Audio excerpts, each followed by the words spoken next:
It's time to breathe again on the latest Breath of Fresh Air webcast streaming live on YouTube, Facebook, and Twitch.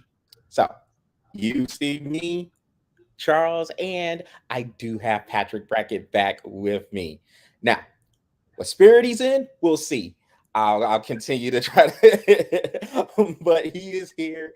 He is battling, and I'm glad to have him back with me. That energy will pick up, I'm sure. I can already get that out of him. So, I hope so because I'm like running on fumes. on fumes. Oh no, okay, hang in there with me for about I got 45 minutes to an hour. And so, dude, that's no problem. I got so all right, man. Well, we have a lot to get to as usual. Um, I guess we'll start with the NBA finals and just, I guess, what you have seen through these first couple of games in San Francisco. Of course, the series between the Golden State Warriors and Boston Celtics is tied at one. Game three will be Wednesday night in Boston. So, from these first couple of games, what trends are you seeing?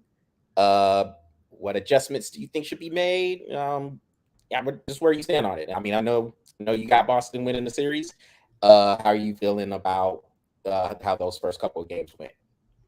well, so let's start off with that. I do have Boston winning the series. I know you said that in the webcast last week. I do have them in six. I do feel that if it does go to a game seven, Golden State will win. So if you're going to do it and you're Boston, you better do it in six because you are not going to get a game seven in San Francisco against that Golden State Warriors.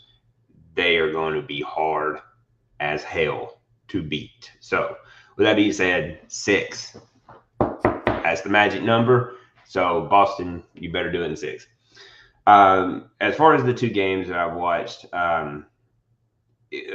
man, the resilience that Boston had in game one, dude, that was impressive. And watching Jalen Brown do what he did in game one, just I mean, wow. I was impressed. I had to walk away because I wasn't feeling like 100%. And I woke up and I went to bed with Golden State up 15 and woke up to Boston winning by 13, I think. And so I went back and I was By like, 12. whoa, by 12. I was like, whoa, whoa, whoa, whoa, whoa, whoa. What happened? Because and then I watched Jalen Brown and he went crazy. And I was like, wow, okay, okay, okay. Um, then in game two, obviously Golden State is not going anywhere. We all know that, and so anybody that was coming in going, "Oh, I got Boston in four," you might want to think about that because I do have one friend that said Boston in four. Just saying. Oh boy. Yeah, I was like, Golden State, seriously, come on now. And then you saw the resilience out of Golden State. Uh, not unfortunately, but I will say at this point, I think we're past the adjustments. I think we're past the adjustments. We know what Boston's bringing. Golden State knows what Boston's bringing. Boston knows what Golden State's bringing. It's just time to man up and play some basketball. We got 5 games. Let's just enjoy the ride. I don't think there's any room for adjustments. It's just basketball now.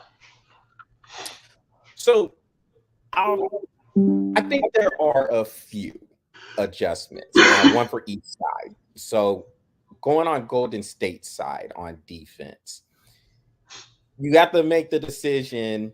Which okay, I think this is maybe I don't want to call it like an easy decision, but what are you willing to live by or die by if you're Golden State? So, for an example, in game one, the trio of Al Horford, Marcus Smart, and Derek White, they hit 15 3-pointers between them. Mm-hmm. So, I would say if you're Golden State, that's you probably got what you were looking for on defense, with the exception of do you want those shots to be a little bit more contested? Now, a lot of those shots that Smart, Horford, and White hit were, well, they're wide open. And a lot of it is because they were trying to swarm Jason Tatum and they're trying to swarm Jaylen Brown. So they were willing to give up those shots, and Boston knocked them down. Give them credit for knocking those shots down. Mm-hmm. They were non-existent in game 2. So I think, yeah, Horford had 2 points. I mean, I don't. Well, yeah. I mean, I think they had. It was under 20 points between those three when they hit 15 3-pointers in game 1. And so Golden State has to decide if they're gonna be maybe a little bit more physical or just play like they did in game 2, where they gave those guys a little bit more different looks. They were a little bit more aggressive defensively. For Boston, and I think this is key, you have to decide, and here's the adjustment here. You have to decide whether or not you are going to pick up Steph Curry at half court and swarm him. He cannot walk into wide open threes. He set that pick and roll and he's shooting like right away and he's popping these 3-pointers. The thing is, whoever that initial defender is, whether that is Marcus Smart or Tatum or Brown or maybe Derek White, you have to go over the screen. Do not go underneath. You go underneath, that's like, he's walking into a wide open 3-point shot. And we know Curry is open as soon as he steps out of bed. So you have to do that. And then that person, the defender who is on the screen, dude, he's got to come up. And like I would even thinking about trapping. Like if that's something Boston has to decide. So that there's an adjustment right there. So because they have not been trapping that too hard, they're gonna have to take that away. And especially if you have Klay Thompson struggling like how he's doing. Klay Thompson shot 4 for 19 in game 2. Then you make those other people beat you. Klay Thompson can do it. We know Klay Thompson can do it, but hey, if he's off right now, I think you'll take him shooting over Steph Curry walking into threes right now at this moment. Oh, absolutely. Now, I mean, okay. So with that being said, to me, those are two minor. To me, those are major adjustments, yet minor decisions.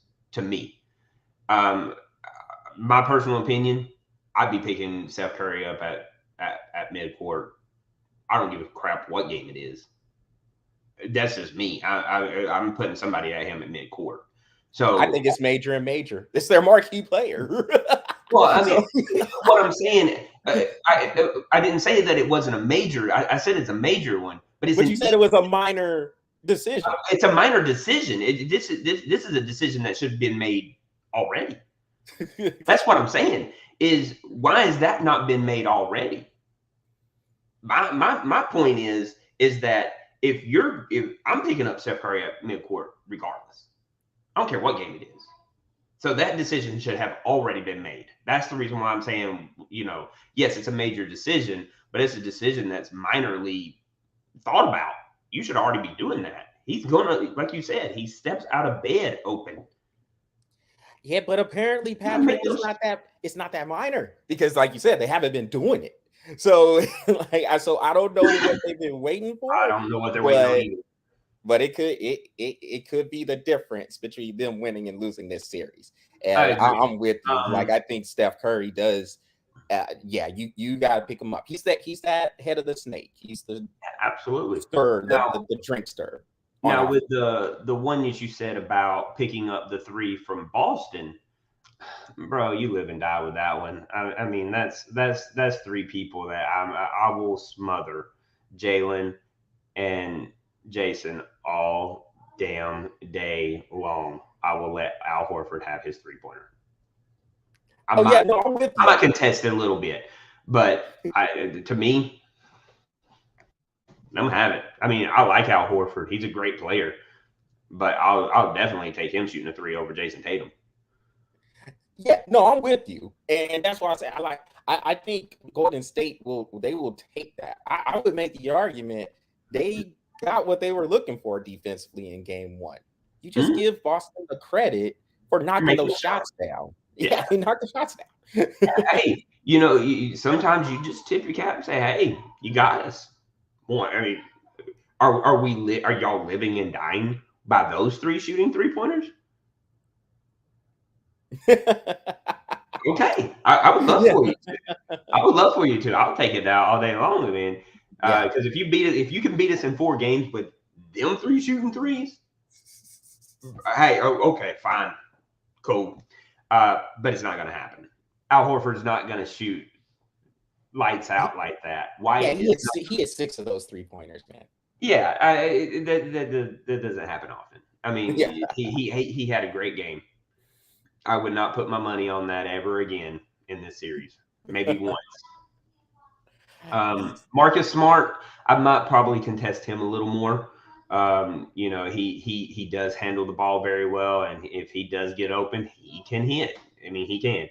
Wyatt, on the other hand,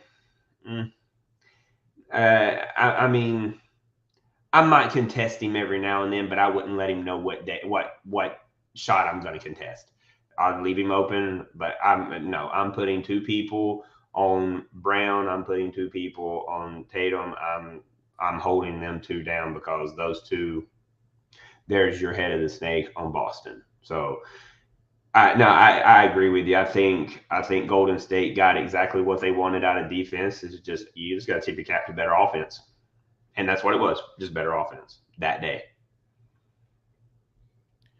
But Brown he was crazy in that second half. So even with him being held the way he was, he still did his thing. So it's an interesting series. It's going to go back and forth. I really do see that. Yeah, I do think it's setting up for one of those what they call instant classics, I guess.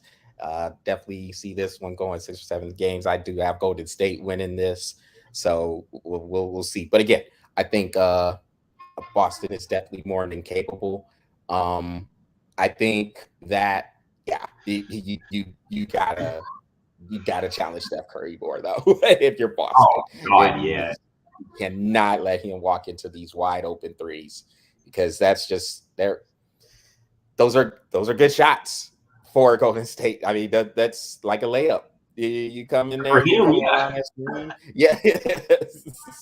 I mean, if anybody just watches Steph Curry's pregame, man, this dude will hit 18, 19, 20 3-pointers just all over the freaking court in a row. I'm just like, pop, pop, pop. I mean, just and he does it effortlessly. So if anybody's watching it, you got to put a man on him. You got to. And honestly, it wouldn't. Truth be known, Charles, I'd probably press him. I would make him get that ball out of his hands faster and faster every single time. Because I could not have him with that ball in his hand. If he crosses half court and he's still got the ball in his hand, I see a problem. Yeah, it's tough with Steph because he doesn't need the ball in his hand. So yeah, you could say, yeah, we're gonna trap him when he has the ball in his hand, but he is just as effective running around screens, playing off the ball as he is with the ball in his hands. That's what makes him so unique. There's probably not, I would say there's not any other player that you could say that, or we'll go superstar player. There's really not any other superstar player that you can say that about, to where you're looking at this dude and saying, oh, okay, yeah, we can just take the ball off his hands. Well, okay, cool. I'll run around screens and y'all have to chase me and I'll still get open that way. How about that? And he is the most endurance player I think I've ever seen in my life. God, the way he runs, and he just runs and runs and runs and runs. And I'm like, dude, somebody like clip him in the knee or something. He's just going to keep going. God. And it's purposeful. It's not like he's just running. He's just so freaking. But I mean, you listen to his, I don't know, have you ever, what he does for his workouts every day? Like 4 miles every day. And then and that's before he starts practice. Yeah. You know what I'm saying? I'm like, how do you have that much energy? You're like a 12-year-old kid. I don't understand. But no, he's just a phenomenal man, and you got to pick him up. And I agree with you, like you said. I mean, if he is just as dangerous without the ball as he is with the ball. And I agree with you. But man, you gotta do something. And I would much rather him just run around without the ball than him dribble down with the ball. For That's what I'm sure. trying to Yeah, for sure. You want to take something away. You can't I let him gotta take have it something all. away. Yeah. Yeah, I gotta take something away, and I can't take like physical abuse. You know what I'm saying? So just put somebody on him, and I'll be like, look, man, just run with him, just run, and if he gets the ball, slap, not across the face, just slap the ball. just do something, put something on him. I don't care, just do something, because that man he just runs for days, man. Well, all right, Patrick. Well, man, let's move on. But we'll be keeping an eye on that series for sure. Looks like it is setting up to be a instant classic. Let's go to this story. It does not seem okay. Number one, I'm gonna go ahead and say the story is not going anywhere fast. This is gonna be probably something that's gonna be talked about for a year, more, maybe 2 years, just depending on how everything goes. But this whole thing with Deshaun Watson. So now there's another lawsuit that got dropped. Well, two outside of the 22 that was already up against him. So now the count is up to 24. Uh, this latest one, pretty graphic. I don't know if you have read it. I checked it out a little bit, and yeah, I mean, wow. All this is alleged, of course, but I just have two questions here. So number one, I had seen.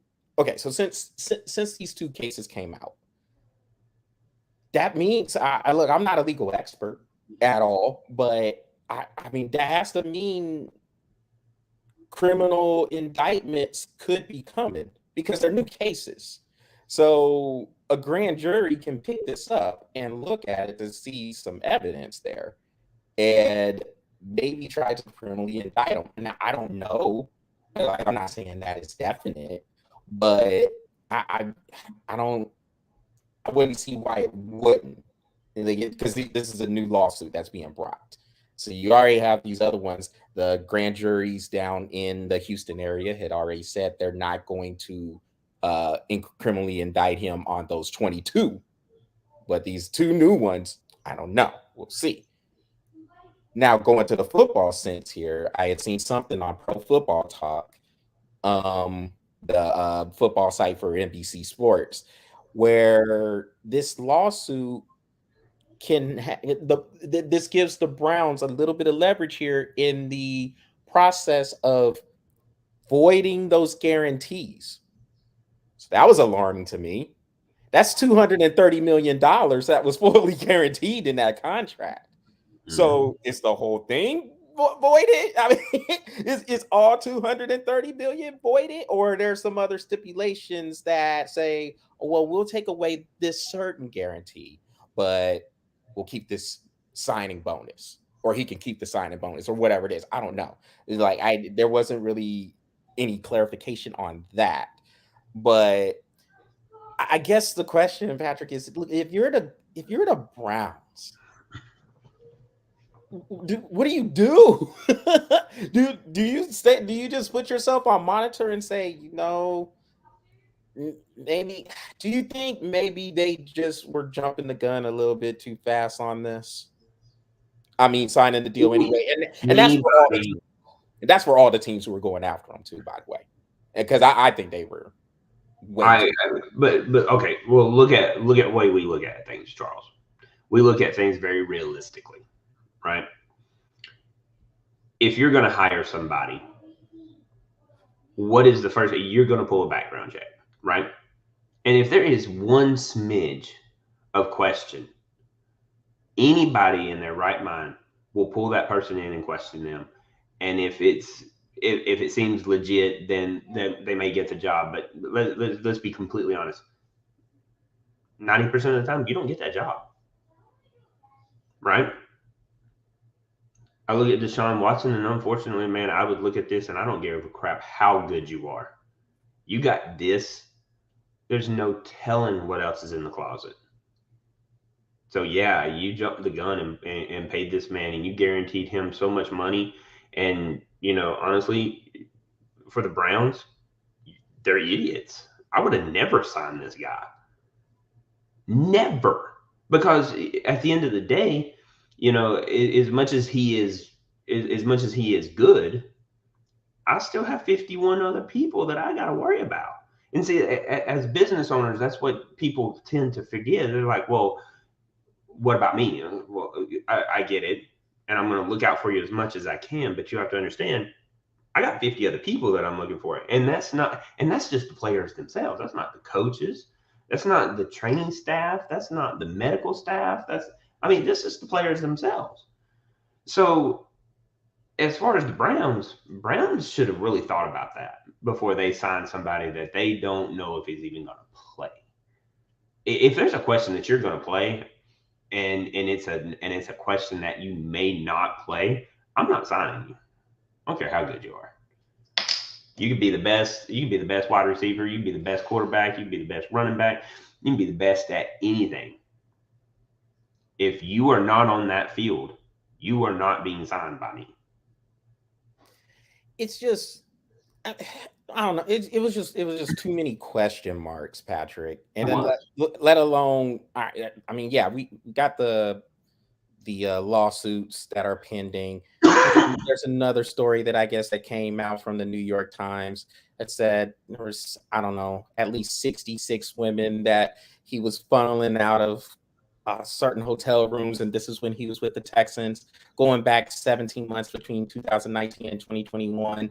The thing about that is there was non-disclosure agreements and all this other stuff that was going on, and the Texans had said that they didn't know anything about these charges until the first one came out, which was March of 2021. Yeah. Well, if he had a NDA going on from 2019, whoa. And so it's just it was just too much stuff. Like, if you're the Cleveland Browns, so I saw part of that press conference when they were introducing Deshaun Watson as a member of the team, and let all those people up there, Andrew Berry, the general manager, Kevin Stefanski, the head coach, all these people were standing up here saying, "Oh, we did extensive vetting backgrounds on them." Well, what did that entail? Did you talk? I don't know. Like, because to me, Patrick, if you're telling me you did extensive vetting, you have to somehow talk to the accusers somehow. And you can do that through the attorney. You could do that through, in this case, Tony Busby, who is the attorney representing all these lawsuits, or the women who have the lawsuits against Deshaun Watson. So like that's vetting there, because this is something. But obviously you did not care. You didn't care. As soon as it came out with, oh, well, he's not going to be criminally charged with anything, it was open season. And it wasn't just the Cleveland Browns. The Atlanta Falcons were in there. The Carolina Panthers were in there. The New Orleans Saints were in there too. These were the teams, and I'm just going off the reports, those were the teams that were in the Deshaun Watson sweepstakes. So and had put bids in. Yeah, heavy bids. And so I'm like, so now, so of course that was a effect on other people. We know what happened with the Falcons. Of course, that upset Matt Ryan. He's now with the Indianapolis Colts. It was just a lot of the domino effect that was going on. Now, look, I get it. If you could get a player, you're trying to improve that position. We know quarterback is that's that glamour position that it is in the NFL and in football, period. But I think you just have to be smart about that stuff. You have to look at the life stuff. The life stuff is important. And it's almost like as soon as that whole thing went off with them knowing he was not going to be criminally indicted, it was over. It was open season. Now, we also know, Patrick, the NFL is void of any type of moral compass. And so, and so are the teams in there. So, yeah, look, we're not surprised a team would go and sign Deshaun Watson. But with all this stuff, look, even without these lawsuits, Patrick, the 22 lawsuits could drag out for a year just because of just regular legal proceedings. Yep.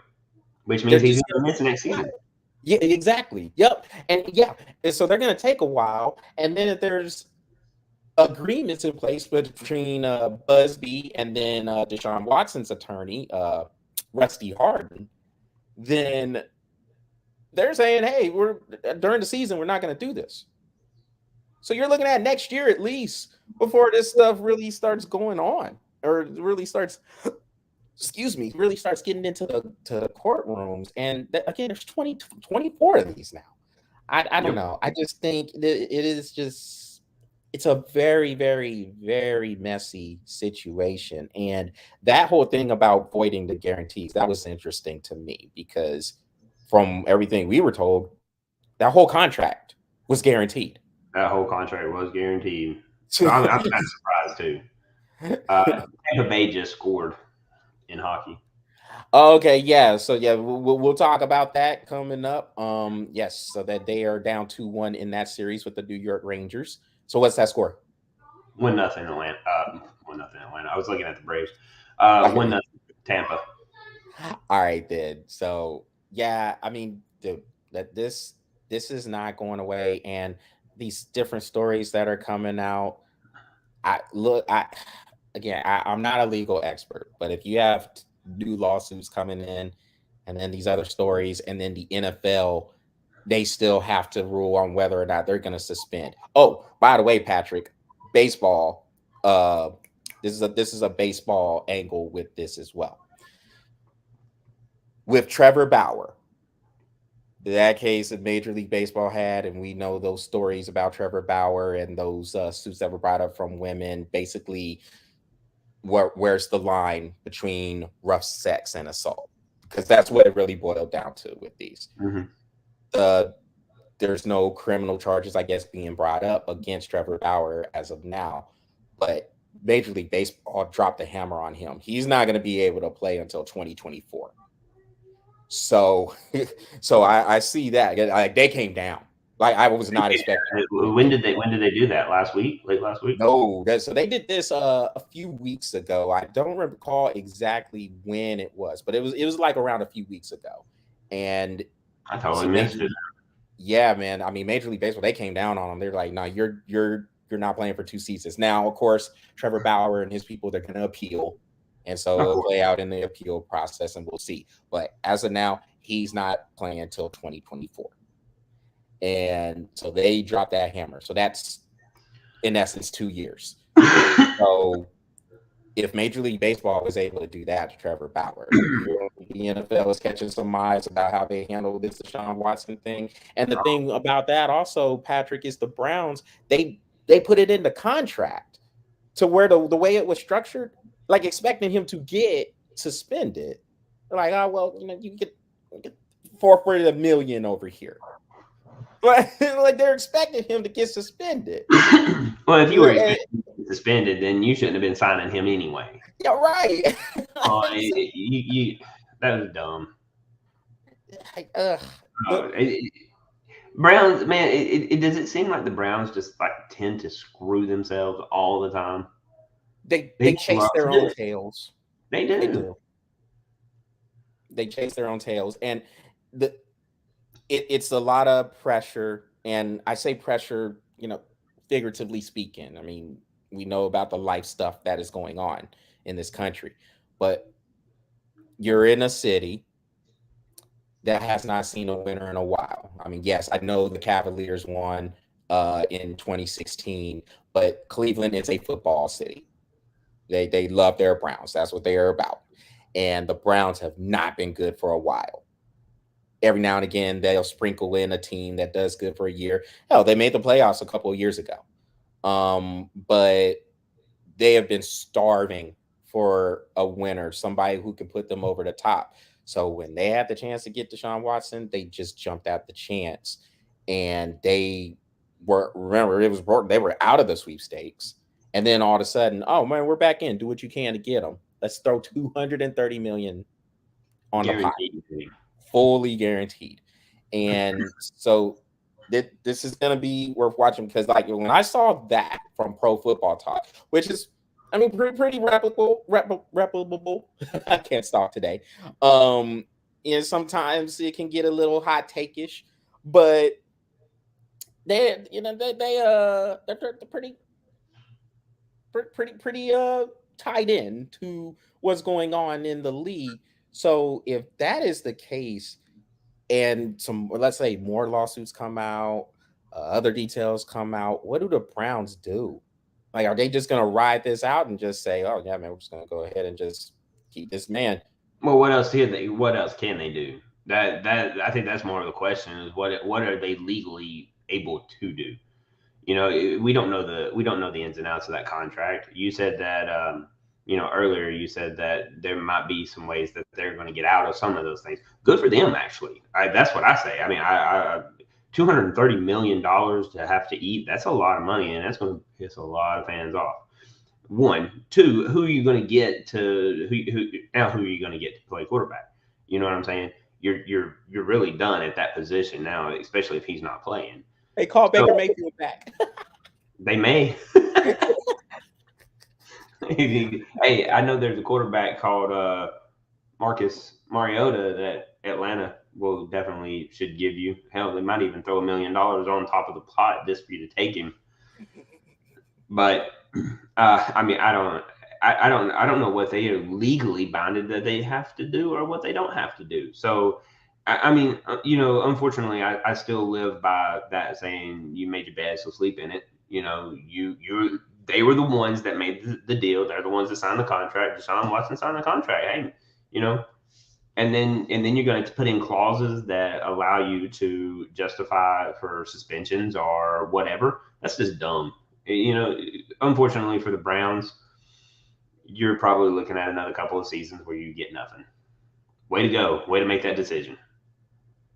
So real quick, Patrick, before we move on, I do think so just kind of looking at that story from Pro Football Talk, I do think the structure of that deal had a lot to do with these are the 22 lawsuits that are out there.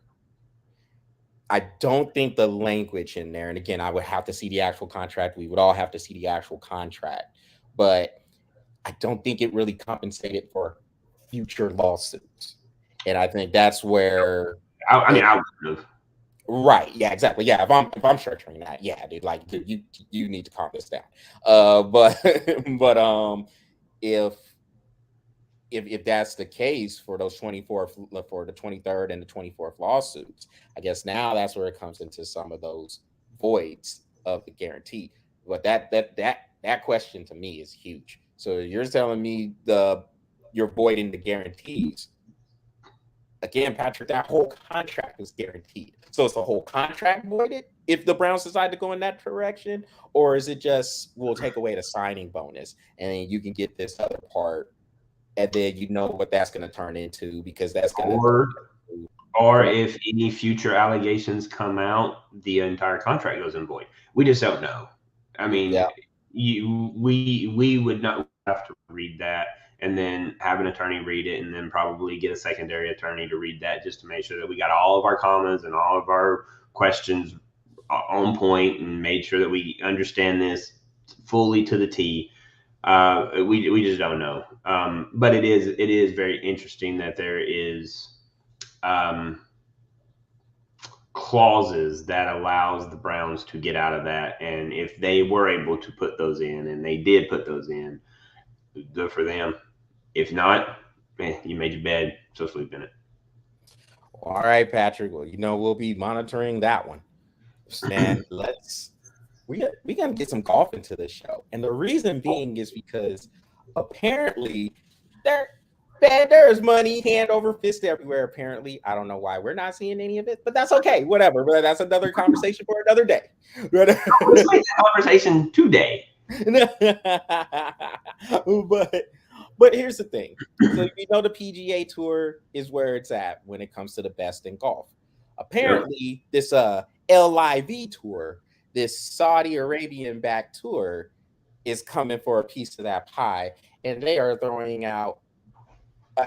If these reports are true, they are throwing out a lot of money to get some of these people. Now, we do know this. We know Phil Mickelson will be playing in the tour. Now, Mickelson has not necessarily said, I'm not going to play in the PGA Tour anymore. He does, I guess, want to play in the majors, but in terms of the rest of the tournaments, apparently he's going to play in this tour, the live tour. Dustin Johnson has stepped down from playing in the PGA Tour, and he's going to be playing in the live tour exclusively. Reports are saying Tiger Woods got, and I'm paraphrasing this, high 9-figure offers to play there. If you're telling me high 9-figure deals, that's close to $1 billion. That's how I'm looking at that. Where are they getting the money? It's Saudi, man. That oil money, man. You know. Never mind. It didn't even hit me that you said Saudi until you said it again, and then I realized you said it 3 times. Yeah. That's true. Yeah. It's Saudi, man. They got it. They can throw it out. And hey, that area in the Middle East, man. Hey, you know, I was in the UAE about a year and some change ago, so the money that's running around in that bad boy. But man, yes. So this, to me, Patrick, this is a problem. This is a problem for the PGA Tour. And, you know, this kind of the equivalent of what was happening. You remember when we were talking about what was happening over in Europe with the soccer leagues and how those 12 teams over there, some of your most known brands out there were trying to make a super league. Or maybe it's the equivalent of, let's say, the SEC in college football. They just decide to go off on their own and just say, hey, you know, we'll just run our own conference championships and be that way. Yep. They could do it, and the way things are going, the SEC might add another 4 teams, get a 20-team conference, and hey, have at it. And so we'll see. 9 games on this side, 9 games on this side, cross, and then meet in the middle for a national championship. Yeah, but all the other teams are going to be like, "Well, we're not in that," and the SEC's like, "I don't give a crap." This is where the national championships is anyway, so whatever. But man, this is a problem. I think this is a problem for the PGA Tour. And while I'm not ready to go as far as to say, hey, the PGA Tour is going to be obsolete. I think the PGA Tour is still where it's at golf. But that money, though, that if you're able to throw 9 figures at one player, that's insane. That's a threat. How many courses is in this? So that's what I don't know. I know they are starting. Their first tournament starts Thursday in London. So I don't know how many. I would have to look how many courses are a part of this. How many events they're going to hold. Is it going to be a year-round event? Is it going to be a year-round thing? Like that, I don't know. So all I know is that they're throwing money because they know, because you know, hey, the bigger personalities you can get in there, the more that you can sell that league to the other golfers. So if you can get Phil Mickelson, who is a all-time great player, you know, I mean, yes, he's in his older years now, but he's still a big name. We know how big Tiger Woods' name is. And if they're throwing, again, high 9 figures at him, like where do we even start with that? So what is that, Patrick? 750 on up? High 9. I mean, anything with 9 figures is high for me. I mean, I don't care. That's 9 figures. I don't care. Right. So they're starting March 15th. That golf announced that they have an 8-tournament, $255 million series called the Live Golf Invitational. So they're going to have 8 tournaments, and the first one is the one outside of London, a week before the U.S. Open starts June 9th. All right, and so you're starting this in the midst of the, and that's based on Golf Digest. So yeah, Golf Digest, yeah, that's like the Bible of golf publications there. And so if you have it, you're starting this in the midst of the major season for the PGA Tour. In between April and July, that's when they play the 4 majors. You have the Masters in April. You just played the PGA Championship in May. This month, June, you have the US Open. And then next month, you're going to England to play the Open Championship, formerly known as the British Open. And so the timing of that is really weird as well, because you're putting this right to the prime spot. We're going to open this bad boy right in the prime spot, right in the middle of your major championships. And we're going to see what players we can poach. I know another one, Kevin Na, he's going to play in those live tournaments too. So, yeah. So I mean, I don't know. This could be a problem for the PGA Tour. Again, I'm not ready to say the PGA Tour is about to become obsolete. I still think it is where there's at. A lot of the guys who have been playing on the tour is still committed to playing on the tour. So I don't think it's going to be one of those situations where you're going to have a mass exodus. But this league is letting it be known. You want to get paid?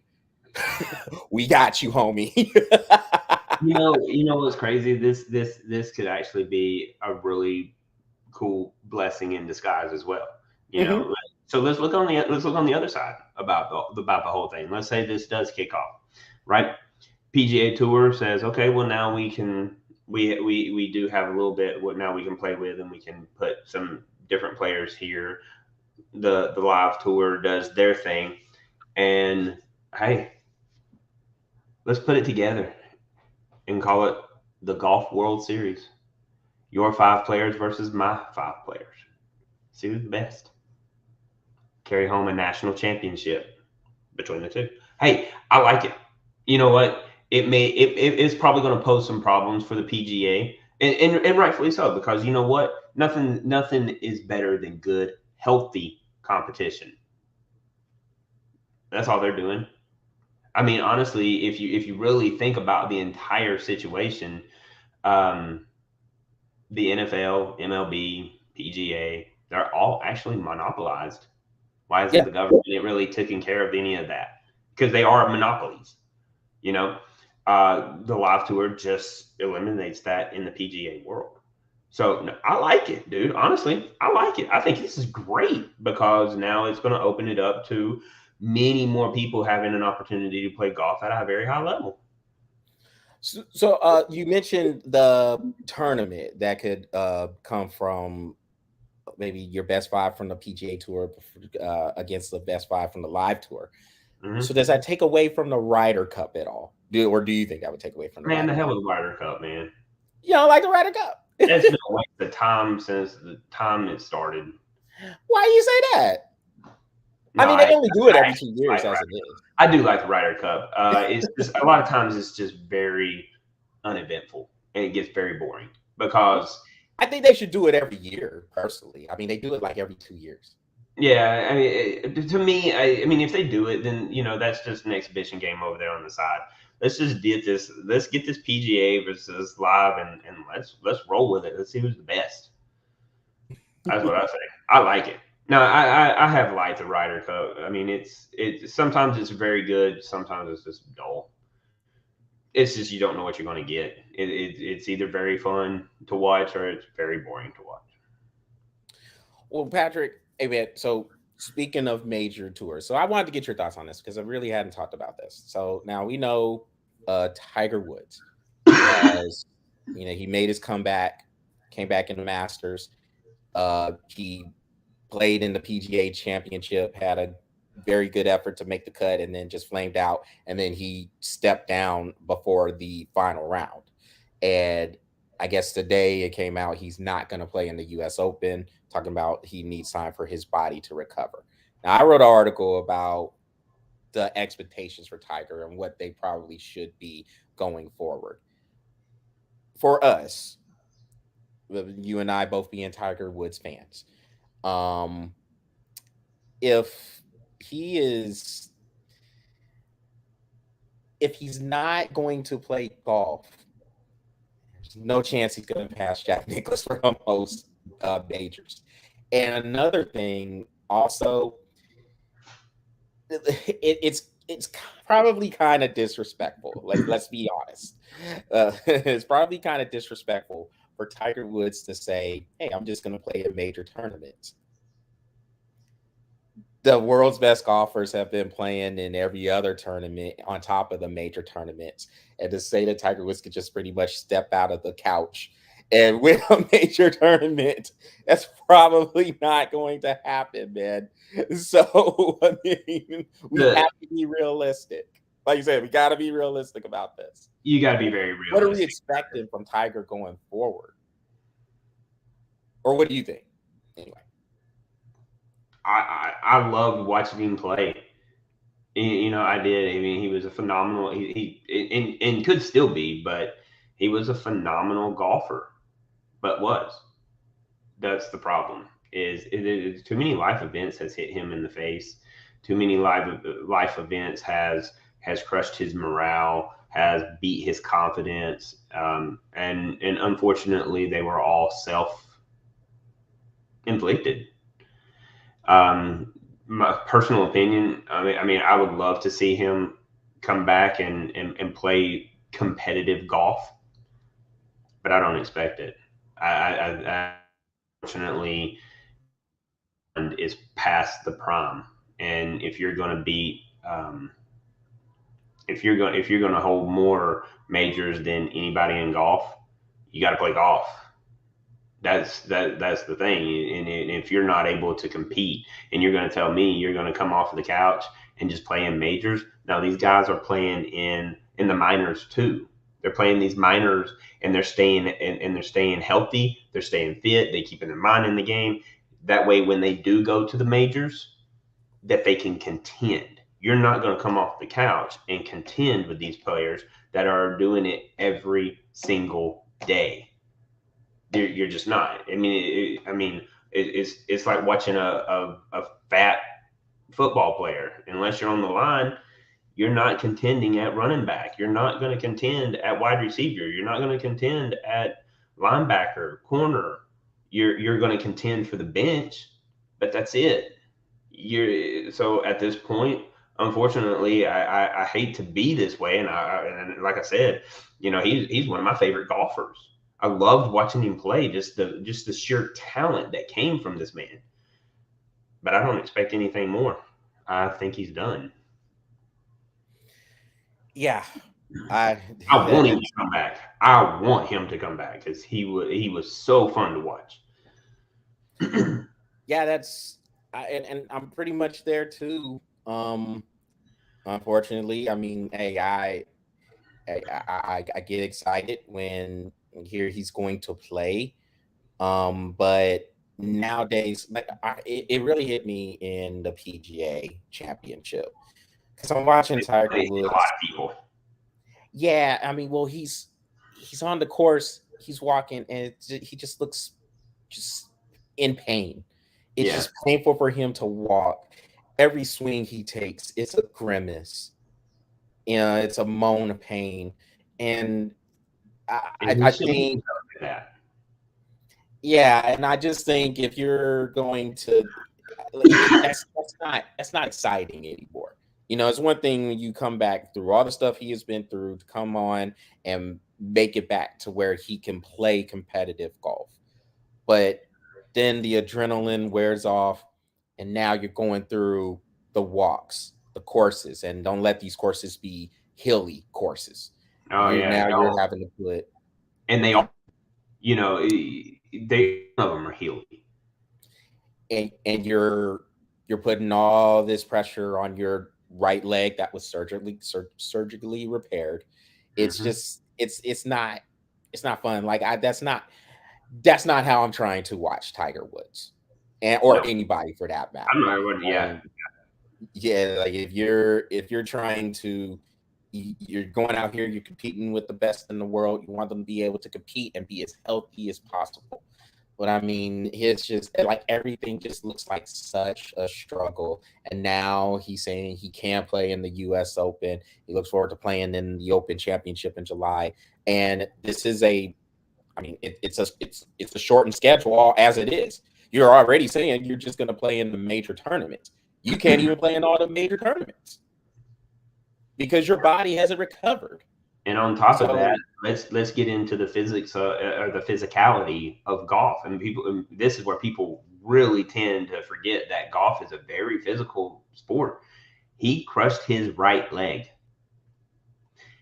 He generates all of his power to swing from his right leg. I mean, you just think about that part. Now think about the things that he has had to go through mentally just to get him prepared to even just step on the golf course, when in reality the man probably shouldn't be walking. You know what I mean?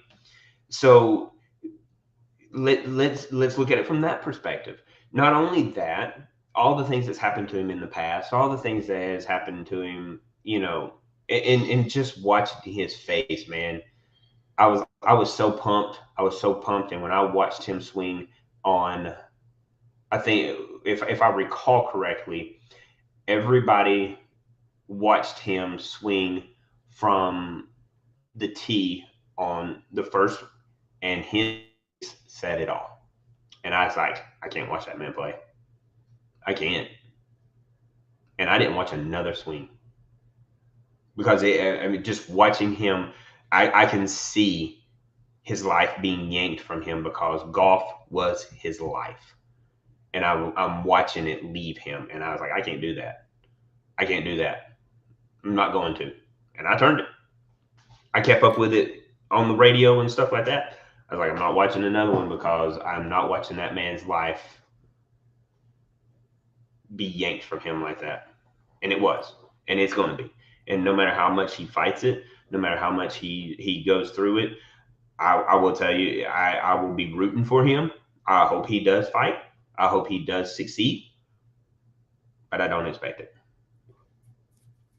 all right, man. Yeah, I'm pretty much with you there, man.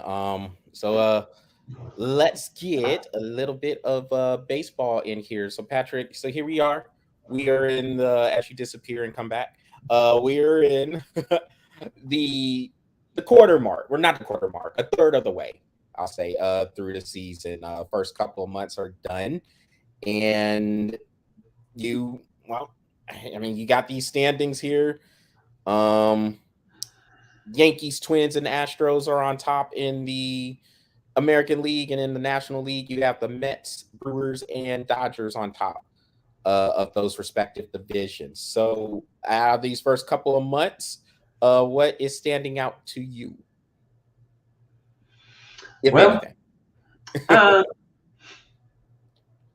Well, truthfully, the NL looks pretty solid the way we kind of thought it was happening. I mean, the Mets being on top, we obviously, I don't see that lasting after All-Star break. They are playing good baseball, but it still is a telling tale on, can the Mets finish? And that's always going to be the question for me. Braves had a rough first quarter. I will say that. But I do think they're starting to get their legs up underneath them. They're starting to figure out this new team that they have with all the people, all the places they had to refuel and reload in. Phillies are about where we expected them to be with Miami and Washington. We pretty much expected them to be where they're at. In the Central, the Brewers and the Cardinals. I mean, I thought Cincinnati was going to be a much better team than what they are. They just not playing. They just do not play baseball. I think they have more problems in Cincinnati than just the players. Like I think it's man. I think it goes all the way to ownership. I really do. I think the ownership is pretty toxic. So minus the Reds for me, the Central was pretty much exactly what I thought it would be. And then the West, Dodgers and Padres, man. And the Giants are playing pretty good baseball. They are playing good baseball. I don't think they're going to be able to hang with the Dodgers and the Padres, but they are playing good baseball. And if they do hang with them, that is a very interesting division. Very interesting. As far as the AL, yeah, I mean, that's pretty much what we expected for the AL. I mean, that AL East is going to do some flip flopping. I think here pretty soon. Yeah, I think let's see. With that one, the Yankees, of course, is the one that is it's pretty alarming that they are up there, or that they're up by whatever it is. It's like, yeah, 7 games right now on the Blue Jays. But what you're getting from the Yankees is finally, and of course, it remains to be seen if this is going to continue. But what you're finally getting is some consistent pitching from them. Their lineup is no different than it's ever been. I mean, their lineup is going to hit. They're going to score 10 runs one game and then 0 or 1 run the next. But if you're going to get a consistent Garrett Cole, you're finally, after what, I'll say 5 years, Patrick, you're finally getting a consistent Luis Severino, finally, after 5 years. And Nestor Cortez is a beast so far. I mean, this dude, for a while, he had the lowest ERA. I mean, he was shutting people down. Now, I think he still got top 5 lowest yeah. ERA. So I think he's like third. So there's a cat in. I'll have to find out who it is. Well, I know the Texas pitcher Martin Perez. He's been kind of dealing for us too. Yeah, he has been. He had one game. He had like 9 strikeouts. Yeah, I mean, Perez has been a really good. Hold him in the 7th. Yeah, so I mean, I think it's going to be interesting. These races are going to start shaping up. I mean, if I'm looking at these teams, I think the Red Sox are starting to get their footing over them, so I think they're going to make a push. The White Sox, they've been struggling, but I think they're starting to get some people back. So I look for them to make a run. Give credit to the Minnesota Twins, by the way, because they've been playing some good baseball. The Astros look like they're starting to run away with the West. And so there's something real quick, Patrick, before we get out of there. Joe Madden fired today by the Angels. They have lost 12 in a row. And going into tonight's game with the Boston Red Sox, they lost 12 in a row. Now, it's crazy, and it just tells you how quickly things can change, even in baseball, with as long of a season baseball has. 2 weeks ago, everyone was like, "Oh, the Angels are looking pretty good." And look, and for full disclosure, I had them as one of my wild card teams. So I mean, but I picked them just a little bit over the Rangers. If you remember.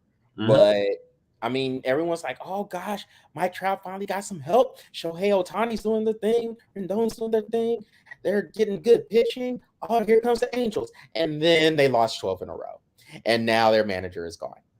And so there's no telling, well, what's going to happen with the Angels, what they're going to do going forward. I guess I'll say this. I mean, the Phillies got a little bit of a bump because Joe Girardi got fired from them last week. So, and they got a bump. That's the reason why they're on a 4-game win streak. There you go. And look, ironically, they swept the Angels over the weekend. So, it's just that'd be the reason why. So, yeah, man. Really interesting to see how everything turns out. Real quick, Patrick, before we get out of there, man, you mentioned the Stanley Cup, and the Colorado Avalanche are waiting to see who comes out of the East. They swept the Edmonton Oilers 4-0, got them out of there. Crap out of me, dude. Yeah, I didn't think they were going to sweep Edmonton. I didn't think there was going to be another sweep in the entire playoffs, but man, Avalanche, they are loaded. They're good, man. That team is loaded, Patrick. I mean, offense, firepower all over the place. The defense, they've been man, and the defense is just like, well, what you never know what you're going to get from them defensively, because they had a 8-6 game against the Oilers in game 1, but then the next game they shut the Oilers out. Yeah. So you don't know what you're going to get from a defense, but you know they're going to score. I mean, the Avalanche are, and loaded. So it's going to be interesting. Ooh, excuse me, to see who comes out of that East between the Rangers and the Lightning. But man, they're going to have their hands full with that Avalanche Yeah. team. They are nasty. And if the Lightning plan to do a three-peat, that is a tough mountain to climb. No pun intended. Yeah, I hear you with them playing out there in the Rockies. Well, Patrick, well, hey, man, I guess we're going to hop on out, man. And that will do it for this edition of the Breath of Fresh Air webcast. Y'all make sure y'all go visit the Breath of Fresh Air YouTube channel and smash that subscribe button and keep the likes coming on the Breath of Fresh Air Facebook page. Everybody, I guess, enjoy the NBA Finals, enjoy the upcoming Stanley Cup final, and let's see what other sports. Well, I guess they're going through some mini camps, organized team activities in football. So we'll have football back here, I guess, coming up in the next few months, and then baseball is going pretty strong. So there's still a lot of stuff to keep. Golf. Yeah, you got some major tournaments coming up. So a lot of stuff still going on, and we are here to keep y'all updated on all of it. So y'all take care, have a good rest of the week, and we will talk soon.